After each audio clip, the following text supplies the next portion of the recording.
ಹಾಲು ಜೇನನು ಬೆರೆಸಿದಂತಹ ಮಾತು ಸವಿ ಸವಿ ಸಕ್ಕರೆ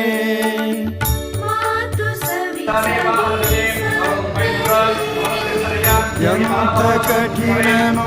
ಕರಗುತ್ತಿದ್ದನು ಮಧುರ ಮಾತಿನ ಅಕ್ಕರೆ